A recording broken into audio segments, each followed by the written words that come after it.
YouTube, Colin here. You may remember that I set up this guitar to have some passive pickups rather than active pickups in a couple of videos a little while ago. If you've not seen them, you can see them here in the corner. The reason I'm back with this guitar today is that I pulled the plastic nut off of it in order to put it onto the Shite Paul, which is another series you can see here in this corner. I have a bone blank here, and I'm going to make a nut from the bone. I'm going to document how to do it. You don't have to get bone, you can get different materials. You can get brass, you can get plastics, you can get lots of synthetic materials that's supposed to emulate bone or tusk, ones that are lubricated with graphite and all sorts of things. So this will be sort of a rough view of how to make a nut, and you can try it with whatever material you fancy. So the first thing we need to do is make sure that the nut slot is clear of any remaining glue. This will ensure that the nut will be able to sit level and flat. This nut is obviously very high at the moment, but we need to get the strings over the top of it to try and work out what the string spacing will be. So we're just going to take a pencil and mark in where the edge of the fretboard comes, so we know how wide to make the nut. And we need to factor in how tall we want these strings to be and where the string spacing is going to factor. So we're just going to pencil these in roughly at the moment, and then when we bring the nut down more towards the shape it's going to be, then we can fine tune exactly where everything is. But this is just a rough thing for the start to make sure we're just getting it in the right place to begin with. So right now I've got the rough shape of the new nut penciled onto the bone blank, including string spacing and shape of the nut. What I'm first going to do is hacksaw off these two edges, but not come too close to the line I've drawn, just in case there's some sort of error there. It's always easier to leave a little bit more material and then file down to the level you need than cutting off too short and then there's nothing you can really do about it. So I'm going to chop off these two edges and then start on the shape. I have the nut blank here clamped up in the vise, and I've got my hacksaw, and I'm just going to take off this edge.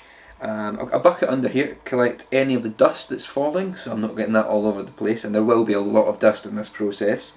And I'll be taking a lot of care not to go too far into these lines.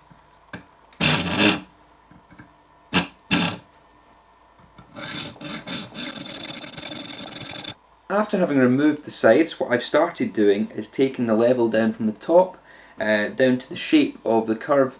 I've done this mostly by eye. I think that's the best way to do it. I know a lot of people would measure this and do it by numbers, but what I feel is better is to just do it by your own eyes and judgment and the feel. What feels best for that guitar. And I think that's a better solution, more musical solution than just going, oh yes, this is the number it should be. So I'll take this down to the level I think is about correct. I'll put it back on the guitar, split the strings on it and see if I need to take any more off. And just do it bit by bit until we're at a level that I'm happy with. Then I can start cutting the slots and cutting the angle on this nut.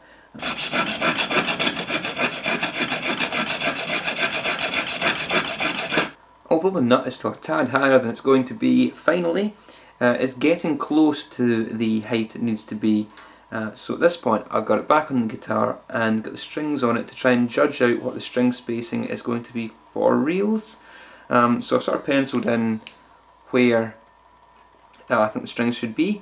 Again, I've just done this sort of by eye rather than measuring it out. I know you can get string space rules and whatnot, but I prefer to do it by eye. Again, just I think that feels better for everything.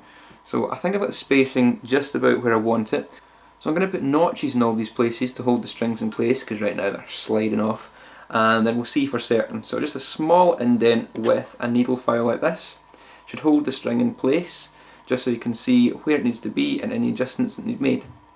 So I've notched the nut and I've got the strings to sit there temporarily as I judge how the string spacing is going, and I think it's pretty good. We're maybe a little bit getting crushed up a little tiny bit on treble side, but I should be able to shift some things around a little bit as I take off a little bit more height from the nut. So I'm going to take these slots down a little bit further so I can keep a track of them as I take down the height of the nut, but it doesn't need to go down too much further. So we're getting there. One further thing I'm doing at this point in time is adding an angle to the back of the nut. The reason for that being is that when strings pass across the nut, you really only want them to touch the front edge. and you want the nut to peel away as the strings go over it, so that the contact is really only at one point. What you get with a lot of cheap nuts is a string slot that's very deep, and most of the string then sits in that slot, and that will cause tuning issues and some other tonal difficulties.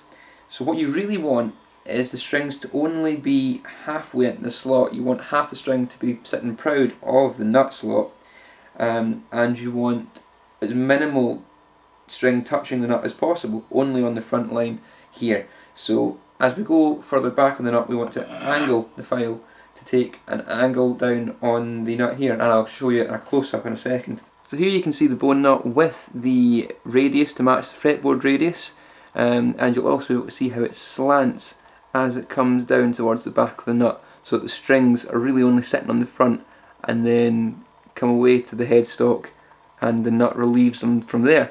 That's the proper shape you want for the nut. It's not quite finished yet, but you'll be able to see what I'm doing. The shaping and the spacing of the nut is coming along very nicely, and we're approaching the depth that I want for the string action. So basically what I'm going to do now is just deepen these slots all the way through till the strings are at the depth I would like them, and then I'll come in with the file again and remove some of the surface on the top just to give it only half a string depth in the slots.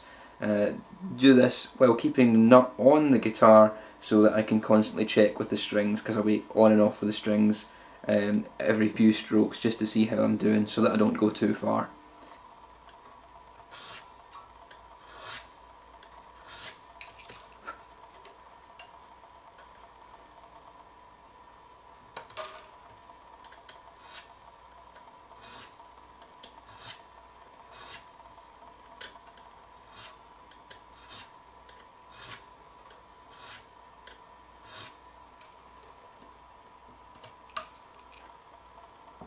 It's a bad idea to go too deep with the slots in one go without levelling them down again. That's because you can sometimes run off the true with the slot, and you'll end up with the slot going at an angle and your spacing messes up.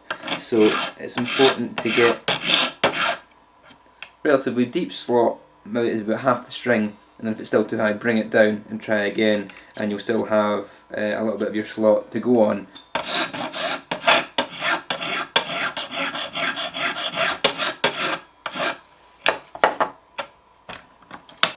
We're getting fairly close now. I had this nut on the guitar and had it strung up to pitch, and it was just fractionally too high. It really wasn't much. So I'm just coming in, levelling the top off, then I will get the slots just slightly deeper, and that really should be it. The treble side's pretty much there, so I'm going to try and leave it as low and as much as possible, but from the middle onto the bass side, it's needing just a little bit, tiny bit more taken off. So this is the bit where it becomes really careful not to go too far. I've got the string slots to about the depth I want them. They're really only fractions of millimetres away, so they're doing well. This angle you can also see why curving over the edge, the back edge of the nut, is a great idea.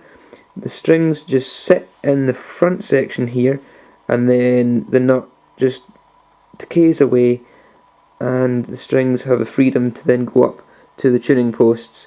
And this will help assist in accurate intonation, as all the frets are measured from this front point of the nut right the way down to the first point of the bridge. So you really only want there, because that's where it's been measured from. If there's any inconsistency with where the string is sitting, assume that the string point was really sitting back here, then your intonation would be off because of the nut itself. So if you keep it on the frontmost part, then you've got your frets in the right place, really. That's kind of what I'm saying. So yeah, it's good to have the angle there to make sure that there's no string sitting in any other part of the nut other than that frontmost section. You can see here the action of the strings as I've got it set up. There's the first fret, so it can really come down a little more on the bass side. The treble side's pretty good, to be honest, so maybe take it down a little bit more on the 6th and 5th string, But for now, I think I'm going to start polishing it up and making it look a bit more tidy and cutting off all little bits of end that still need to come off. I removed the overhang from the base side of the nut, and I've given it a final polish up, firstly with a flat needle file to take out some of these file teeth marks, and then furthermore with a couple of grits of finishing paper, sort of 320 and onwards, and that has smoothed it up rather nicely, and it's got a nice sort of smooth and shiny finish. So it's ready to install on the guitar now. It's going to really take me a couple of hours to do this. I know that sounds like quite a lot for what I've done, but yeah, a couple of hours of being careful, and you've got an element of the instrument which really does make a difference when it comes to the intonation and the tuning stability, and of course the tone. The last thing I'm going to do before I put the strings back on the guitar and tune it up to pitch is take a pencil, and I've whittled the lead down to the sharpest point I can, and I'm going to get into each of these string slots in the nut, and I'm going to just rub a few bits of graphite in there.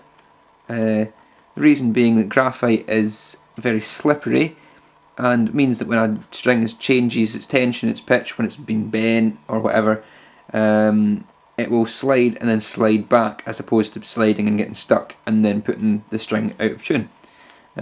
So pencil lead is made of carbon graphite, and it's a nice little trick if you ever need anything sort of lubricated up. Zippers are another great one. This is how I discovered this. If you rub pencil up and down a zip, the zip will go up and down easier. It's just a lubrication method. So same thing applies here.